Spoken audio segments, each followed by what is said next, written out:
Sword of Coming, episode 150. Untuk melihat video selengkapnya, sahabat bisa kunjungi playlist yang telah Sabta Novel sediakan. Yuk mari, kita berimajinasi bersama dan masuk ke alur ceritanya.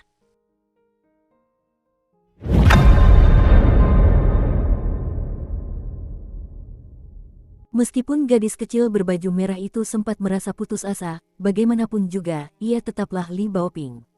Ia segera menjadi energi dan penuh semangat saat ia diam-diam menggeser kakinya dan diam-diam berpindah dari sisi kiri wanita jangkung itu ke belakangnya.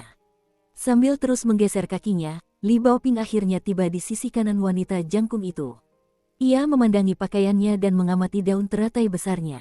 Li Baoping merasa daun teratai itu masih sangat indah, dan wanita jangkung itu masih sangat menarik. Setelah mendengar luapan amarah Cui Chan dan omelan cendekiawan tua itu, Chen Ping'an menyadari beberapa hal. Namun, ia masih tak percaya, menelan ludah, dan bertanya pelan kepada wanita jangkung itu, apakah cendekiawan tua ini guru Tuan Qi? Apakah dia orang bijak yang terpelajar itu atau semacamnya? Seorang bijak Konfusianisme yang agung. Tak heran perjalanan mereka penuh suka duka. Tak heran mereka bertemu Liang, dewa pedang duniawi dari kuil angin salju, dan tentu saja, pemuda bermarga Cui ini. Wanita jangkung itu mengangguk dan menjawab sambil tersenyum, ya, memang begitu. Identitas asli wanita jangkung ini adalah roh pedang dari tiang pedang tua yang tergantung di bawah jembatan lengkung batu. Ia telah menunggu di sana selama hampir 10.000 tahun, dan ia pernah menyaksikan sendiri kematian naga sejati terakhir di dunia. Itu adalah pertempuran terakhir yang epik yang melibatkan para pemurni Qi yang kuat dari 3 ajaran dan 100 aliran pemikiran. Meski begitu, mereka tetap menderita korban yang tak terhitung jumlahnya, dengan mayat-mayat berjatuhan dari langit dan menghantam bumi. Jiwa mereka telah berkumpul dan tak tercerai-berai, dan mereka akhirnya terjalin bersama dengan kekayaan naga sejati setelah ia terbunuh. Pada akhirnya, inilah yang membentuk Jewel Small World. Namun, di mata wanita jangkung itu, ini tak lebih dari sekadar pertarungan kecil antar balita. Roh pedang itu terus menatap dengan tatapan dingin. Matanya sesekali berbinar, dan diam-diam ia mengulurkan tangan untuk mengambil beberapa benda indah. Awalnya ia berpikir akan menghabiskan sisa hidupnya dengan tidur atau menguap sambil mengamati reruntuhan kuno yang megah itu. Ia akan terombang-ambing di antara reruntuhan ini, dan ia akan merasa lebih rendah daripada jiwa-jiwa yang kesepian dan hantu-hantu liar sekalipun. Begitu saja, ia akan berkelana mengikuti arus waktu yang bergelombang dan akhirnya menunggu hingga hari di mana energi spiritualnya lenyap untuk selamanya. Namun, sebelum Jewel Small World runtuh, ia telah memilih Chen Ping'an sebagai guru keduanya. Ia tidak memilih jenius pedang Ning Yao atau Makuk Xuan yang mengesankan, juga tidak memilih Xie Xi, Cao Xi, atau jenius lain yang berasal dari kota kecil itu. Sebenarnya, ini semua berkat Qi Jingchun. Pertama, pada malam itu, ketika ia duduk sendirian di jembatan beratap hingga keesokan paginya. Duduk di bawah plakat bertuliskan, angin kencang menghantam air, ia berhasil meyakinkannya untuk membuka mata dan melihat anak laki-laki dari Clay Fase Eli itu, meskipun hanya sekilas. Faktanya, roh pedang tidak merasakan apapun saat pertama kali melirik Chen Ping'an. Dia telah menyaksikan begitu banyak pemandangan luar biasa selama hidupnya. Karena itu, ia tetap acuh tak acuh. Baginya, apa pentingnya jika dunia kecil permata hancur dan runtuh? Apa pentingnya jika Dao Surgawi melancarkan serangan balasan kepada penduduk dunia kecil ini? Semua ini tak akan memengaruhinya. Akan tetapi, dia memang penasaran mengapa seseorang seperti Qi Jingchun, seorang sarjana yang dianggap cukup mengesankan untuk mendirikan ajarannya sendiri, telah menaruh perhatiannya pada seorang anak laki-laki yang belum pernah bersekolah atau bahkan membaca buku apapun sebelumnya. Karena itu, ia melirik Chen Ping'an beberapa kali lagi setelah hari itu, tetapi ia masih belum merasakan apapun. Setelah itu, ia merasa sangat bosan dan akhirnya teringat segenggam air yang ditinggalkan Qi Jingchun dengan kekuatannya sebagai orang bijak di kota kecil itu. Qi Jingchun telah meraup air ini menggunakan kemampuan mistisnya yang kuat, dan ia meletakkannya di bawah jembatan beratap sebelum pergi, setelah duduk di sana semalaman. Tercatat dalam segenggam air ini beberapa peristiwa yang terjadi di Jewel Small World selama kurang lebih 12 tahun terakhir. Suatu hari, ketika ia sedang tidak ada kegiatan, ia merasa harus mencari sesuatu untuk menyibukkan diri, bukan? Maka, ia pun menampakkan wujud manusianya dan melayang di atas air di bawah jembatan beratap. Ia mengamati riak air sambil menyisir rambutnya. Apa yang direkam adalah kehidupan anak muda dari Clay Fase Eli.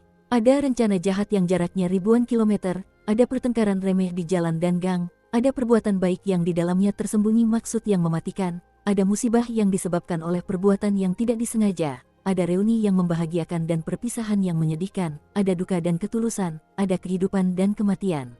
Roh Pedang merasa ini cukup menarik. Setidaknya, lebih menarik daripada menonton perkelahian antara balita dan cacing. Misalnya, ia pernah melihat Chen Pingan kecil membawa keranjang yang tingginya hampir setengah tingginya dan berkata bahwa ia akan pergi ke gunung untuk mengambil obat. Namun, ia sudah mulai menangis bahkan sebelum menginjakkan kaki di gunung. Misalnya, anak lelaki itu berdiri di atas bangku kecil dan bergumam pada dirinya sendiri sambil menggerakkan spatula wajan, mengatakan bahwa ia pasti akan memasak hidangan lezat malam ini, tidak terlalu asin dan tidak terlalu hambar, tetapi pas. Dan misalnya, anak laki-laki itu lari dari kios penjual tanghulu, air liurnya menetes dari mulutnya. Ia hanya bisa berusaha sekuat tenaga mengingat kembali rasa camilan ini ketika ia memakannya bertahun-tahun yang lalu. Terakhir, misalnya, ketika anak laki-laki itu pergi memancing di sungai pada siang hari agar tetap hidup, tanpa menyadari bahwa bahkan para dewa dan makhluk abadi pun akan kesulitan menangkap ikan di siang hari. Ia pun terbakar matahari hingga tampak seperti arang. Roh Pedang tahu bahwa ini adalah kesulitan. Namun, ia tidak pernah menganggapnya sebagai kesulitan yang sulit ditanggung atau diatasi. Ini karena ia pernah berkelana jauh bersama pemilik sebelumnya, ikut serta dalam banyak pertempuran, dan menyaksikan gunungan mayat serta lautan darah. Bahkan, mayat para dewa dan dewi yang tercerai-berai jumlahnya cukup banyak untuk membangun sebuah gunung utuh, dan inti iblis dari iblis-iblis besar jumlahnya cukup banyak untuk membuat banyak tusuk sate tanghulu. Tusuk-tusuk tanghulu ini sangat renyah. Iblis-iblis dari dunia luar itu telah memusnahkan langit dan bumi, namun ia dan tuannya mampu melenyapkan mereka hanya dengan satu serangan. Karena itu, ia tetap enggan untuk setuju bahkan ketika Qi Jingchun mengunjunginya lagi. Bahkan ketika Qi Jingchun, seorang cendekiawan yang sangat ahli dalam bernalar, kehabisan akal, ia terpaksa mengambil segenggam air itu. Berdiri di jembatan beratap, ia dengan lembut menuangkan air ini ke sungai Kumis Naga, menyebabkan bayangan-bayangan itu perlahan mengalir pergi. Ada bayangan Chen Pingan yang tergesa-gesa berlari di gang-gang untuk mengantarkan surat, dan ada pula bayangan Chen Pingan yang mengunjungi makam abadi untuk mendoakan kesehatan ibunya. Ketika mulai menuangkan air ini, Qi Jingchun telah memutuskan untuk tidak mencoba membujuk roh pedang itu lagi. Setelah menuangkan air, Qi Jingchun mulai berjalan ke salah satu ujung jembatan beratap. Namun, ucapannya yang tak disengaja di masa kekecewaan besar inilah yang akhirnya sedikit menyentuh hati batu roh pedang itu. Kita semua sangat kecewa di dunia ini. Roh pedang itu tetap tenang, dan air yang dituangnya hampir lenyap sepenuhnya ke dalam sungai. Adegan terakhir adalah anak laki-laki itu melambaikan tangan kepada ayahnya di Clay Fase Eli. Ayah, aku sudah 5 tahun sekarang. Aku sudah dewasa. Melihat punggung sosok itu, roh pedang berkata, biarkan dia berjalan melewati jembatan beratap itu. Jika dia bisa bertahan dan terus maju, maka aku bisa mempertimbangkan usulmu. Qi Jingchun berbalik dengan takjub sebelum tertawa terbahak-bahak. Sambil mengangguk dengan sungguh-sungguh, ia menjawab, aku percaya Chen Pingan, jadi kumohon percayalah padaku. Sang cendekiawan telah melangkah menuruni tangga jembatan beratap, dan kedua lengan bajunya berkibar-kibar tertiup angin, seolah-olah lengan baju itu dipenuhi dengan kemudaan dan semangat Qi Jingchun. Kenangan sang roh pedang terganggu oleh sebuah pertanyaan dari anak muda itu. Karena dia guru Tuan Qi, bisakah kita tidak bertengkar? Tanya Chen Pingan hati-hati. Roh pedang itu melepaskan daun teratai seputih salju, membiarkannya melayang tinggi di udara. Daun teratai itu langsung membesar, begitu besar hingga menutupi area seluas 5 km. Dia kemudian menggelengkan kepalanya dan menjawab, demi Tuan Qi, Anda harus berjuang dalam pertempuran ini. Chen Pingan menggaruk kepalanya dan berkata, meskipun aku tidak tahu alasannya, aku akan mempercayaimu karena ini terkait dengan Tuan Qi dan karena kau mengatakan ini. Ia terdiam sejenak, dan raut tekad terpancar di matanya. Ia menatap wanita jangkung itu dan menyeringai, aku akan berjuang. Roh pedang itu tersenyum menanggapi sebelum mengalihkan pandangannya ke cendekiawan tua yang masih berusaha menunda segalanya. Ia masih belum berhasil melepaskan tali pada gulungan itu setelah sekian lama, dan ia bahkan bergumam sendiri saat ini. Dahulu kala, aku hanya tahu cara bersembunyi di ruang belajar dan perpustakaan untuk menimba ilmu baru. Hal ini membuatku kehilangan banyak hal. Setelah meninggalkan hutan kebajikan, aku mencoba menjalani hidup dengan cara yang tak pernah berani kulakukan sebelumnya. Misalnya, minum sepuasnya, berdebat dengan orang lain, makan makanan pedas, berenang tanpa busana, dan sebagainya. Perjalananku telah membawaku ke banyak tempat dan memungkinkanku menyaksikan banyak gunung terkenal dan sungai-sungai besar. Sage yang terpelajar, masih ada sesuatu yang belum kau alami. Pedang di leher. Mehem, maksudku pedang. Mencoba mengulur waktu seperti ini tidak akan ada bedanya, kata roh pedang itu dengan geli. Tidakkah kau lihat bahwa aku menunggu kalian berdua berubah pikiran? Gerutu cendekiawan tua itu. Roh pedang itu menyipitkan matanya dan mendengus. Jangan coba-coba menguji keberuntunganmu, orang tua. Orang tua, cendekiawan tua itu terkekeh. Aku akan mengingatnya, jawab roh pedang itu dengan senyum yang semakin lembut dan halus. Sarjana tua itu menyerah dan memutuskan untuk mengikuti arus. Kalau begitu kita akan bertarung. Siapa takut pada siapa? Apa kau benar-benar berpikir aku tidak bisa bertarung? Hanya saja kemampuan bertarungku lebih buruk daripada kemampuan berargumenku. Akhirnya ia berhasil melepaskan ikatan pada gulungan itu, dan dengan jentikan pergelangan tangannya, lukisan itu pun terbuka dengan bunyi berderak. Gulungan itu pun terbuka secara diagonal ke tanah, dan cendekiawan tua itu tetap memegang erat ujung gulungan yang lain. Lukisan gunung dan sungai ini sungguh sangat panjang, dan langsung menutupi seluruh area di sekitar sumur tua. Chen Pingan awalnya ingin pergi, tetapi wanita jangkung itu telah meletakkan tangannya di bahunya dan menghentikannya bergerak. Dukung terus channel YouTube Sabta Novel. Li Baoping yang tak kenal takut memutuskan untuk langsung berjongkok dan menganalisis lukisan itu dengan saksama. Ia tak lupa mengulurkan tangannya untuk menusuk area ini dan mengetuk area itu. Sementara itu, Cui Chan muda berdiri di belakang cendekiawan tua itu dan membawakan barang bawaannya. Ambil kembali, teriak cendekiawan tua itu dengan lembut. Berjongkok di samping sumur tua, gadis kecil yang sedang mengamati lukisan itu tiba-tiba tersadar. Lukisan di lantai itu sudah menghilang. Pada saat yang sama, pamannya yang masih muda, hantu perempuan kakak perempuannya yang memiliki temperamen cukup buruk, dan guru dari gurunya yang seharusnya dia panggil sebagai Grandmaster juga lenyap dari pandangan. Ia mendongak, hanya untuk menyadari bahwa lukisan itu telah tergulung kembali dan menjadi gulungan lagi. Lukisan itu melayang pelan di udara. Cui Chan muda sama sekali tidak terkejut dengan hal ini. Ia berdiri dengan patuh di sana dan membawakan barang bawaan cendekiawan tua itu. Sementara itu, raut wajahnya dipenuhi amarah dan kebencian, merasa dirugikan karena kebebasannya telah direnggut. Li Baoping segera berdiri dan mengangkat segel ketenangan tinggi-tinggi ke udara, lalu bertanya dengan lantang, orang Cui itu, di mana paman juniorku? Kalau kau tidak memberitahuku, aku akan menghajarmu dengan segel ini. Aku selalu tidak bisa mengendalikan kekuatanku saat memukul orang lain, jadi aku tidak akan bertanggung jawab jika aku tidak sengaja menghajarmu sampai mati. Cui Chan melirik gadis kecil itu sebelum mengangguk dan menjawab dengan ekspresi apatis, kalau begitu, pukul aku sampai mati. Apakah Anda menantang saya? Biarlah jika hantu perempuan itu menantangku. Tapi orang jahat sepertimu. Li Baoping tertegun sejenak sebelum akhirnya meluapkan amarahnya. Tanpa berkata apa-apa lagi, ia menghentakkan kakinya dan berlari mengitari gulungan yang menggantung di udara. Ia lebih pendek dari Cui Chan, jadi ia melompat dengan lincah sebelum menghantamkan segel itu ke dahi Cui Chan dengan keras. Cui Chan muda diliputi rasa tak percaya. Matanya berkaca-kaca, dan ia mengulurkan tangan untuk mengusap dahinya yang semakin merah dan memar. Tiba-tiba ia melempar koper cendekiawan tua itu ke samping dan berjongkok, memeluk kepalanya dan berteriak, aku tak sanggup lagi menghadapi ini. Semua orang bisa menindasku sekarang. Entah kenapa, Li Baoping merasa sedikit bersalah.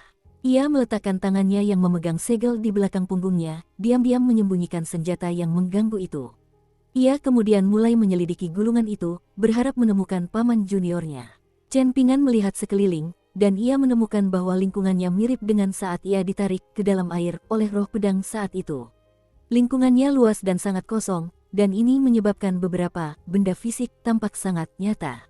Misalnya, ada tembok tinggi yang terletak jauh di depannya, begitu tingginya sehingga Chen Pingan tidak dapat melihat puncaknya, betapapun ia menjulurkan lehernya. Wanita jangkung berbaju putih di sampingnya memilin rambutnya dan berkata sambil tersenyum, ini ada di dalam lukisan, dan juga di dalam kesadaran sang bijak cendekiawan. Cukup sulit dan rumit untuk dijelaskan. Kau hanya perlu tahu bahwa kita berdua akan aman dan terlindungi dari segala konsekuensi negatif jika kau melancarkan serangan pedang di sini. Ini juga salah satu alasan mengapa aku menyetujui usulan lelaki tua itu. Kalau tidak, aku pasti sudah melawannya langsung di atas lereng gunung itu. Tangannya yang lain tiba-tiba mendarat di bahu Chen Pingan, dan ia melanjutkan, kita terlalu dekat sekarang, jadi kau tidak bisa melihat tempat ini dengan jelas. Aku akan membawamu kembali sedikit dulu, katakanlah 400 km. Chen Pingan merasa seperti embusan angin saat ia ditarik mundur dengan cepat oleh roh pedang. Setelah mundur entah sejauh apa, ia akhirnya mendarat dan mampu berdiri diam. Rahangnya ternganga, dan ia tak punya waktu untuk mengkhawatirkan rasa tidak nyamannya atau gejolak di titik akupunturnya. Ia menatap gunung itu. Mereka mengamatinya dari jarak 400 km, namun gunung itu tetap tampak begitu megah dan besar. Dibandingkan dengan gunung raksasa ini, bukankah gunung Cloud Drape di kota asalnya tampak seperti gundukan tanah yang kecil dan tak berarti? Ekspresi wanita jangkung itu serius, lalu dia berkata, ada alasan yang lebih penting, yaitu fakta bahwa cendekiawan bijak setuju memberimu beberapa keuntungan tambahan jika kita melawannya di sini. Chen Ping'an tercengang tak percaya, dan dia bertanya dengan mulut agak kering, apa? Wanita jangkung itu menatap matanya dan menjawab, saat kau melancarkan serangan pedangmu di sini, kau akan memiliki basis kultivasi yang setara dengan pemurni Qi tingkat 10. Tentu saja, ini hanya ilusi. Namun, ini ilusi yang sangat realistis. Kuharap kau dapat menikmati pengalaman ini dan menghayatinya dengan saksama. Dalam hal kultivasimu di masa depan, pengalaman ini akan sama sekali tidak berguna. Dia terhibur dengan kata-katanya sendiri, lalu terkekeh, baiklah, aku cuma mau bilang satu hal. Jangan cuma fokus pada teknik tinjumu dan tidak ada yang lain. Yang lebih penting, jangan merasa tujuan berlatih teknik tinju ini cuma untuk bertahan hidup. Pola pikir seperti itu sungguh menyedihkan. Bagaimana mungkin ambisimu sekecil itu? Coba pikirkan, siapa dirimu? Chen Ping'an. Chen Ping'an menjawab dengan linglung. Biarlah begitu jika dia memberikan jawaban yang tidak relevan. Yang terpenting, siapa lagi dia kalau bukan Chen Ping'an? Wanita jangkung itu membungkuk dan mengelus kepala anak laki-laki itu. Selain Chen Ping'an, kau juga guruku. Anak laki-laki itu merasa sedikit malu. Suara marah cendekiawan tua itu terdengar dari puncak gunung raksasa saat itu, berkata, baiklah kalau begitu. Kau terburu-buru tadi, tapi sekarang kau tidak terburu-buru. Roh pedang itu menarik napas dalam-dalam sebelum menunjuk ke arah gunung dan menjelaskan, ini adalah gunung tertinggi dari 5 gunung di benua ilahi bumi tengah. Chen Ping'an mengangguk sebagai jawaban. Ada ekspresi penuh semangat di mata roh pedang saat dia menatap gunung di kejauhan, dan dia bertanya, apa yang harus kau lakukan jika ada gunung yang menghalangi dao besarmu? Naiklah, jawab Chen Ping'an lembut. Bibirnya melengkung membentuk senyum, dan dia tidak merasa terganggu saat bertanya lagi, bagaimana kalau kamu punya pedang di tanganmu? Chen Ping'an teringat kembali adegan dirinya membersihkan jalan setapak di pegunungan, dan ia bertanya, membersihkan pegunungan dan terus maju. Benar, jawab roh pedang sambil tertawa keras. Wanita jangkung itu melangkah maju dan berdiri di depan Chen Ping'an. Ia membentuk pedang dengan jari telunjuk dan jari tengahnya, lalu perlahan-lahan menggeser pedang jari ini dari kiri ke kanan. Setitik cahaya yang sangat kecil tiba-tiba meledak di sisi paling kiri. Seolah-olah matahari yang cemerlang telah muncul di sana. Cahaya yang menyilaukan itu kemudian memanjang ke kanan. Semakin ke kanan cahaya menyilaukan ini meluas, semakin redup sosok wanita jangkung itu. Akhirnya, Chen Ping'an melihat sebilah pedang tanpa sarung muncul di udara di hadapannya. Seolah-olah pedang ini telah menunggu seseorang untuk mengambilnya selama puluhan juta tahun. Cahaya yang menyilaukan itu telah lenyap. Chen Ping'an perlahan melangkah maju dan meraih gagang pedang. Setelah meraih pedang itu, ia langsung merasa seolah langit dan bumi jungkir balik. Semua titik akupunturnya bergetar, dan qi yang mengalir di sekitarnya pun berantakan. Qi-nya berhembus begitu dahsyat sehingga Chen Ping'an hampir tak bisa membuka matanya.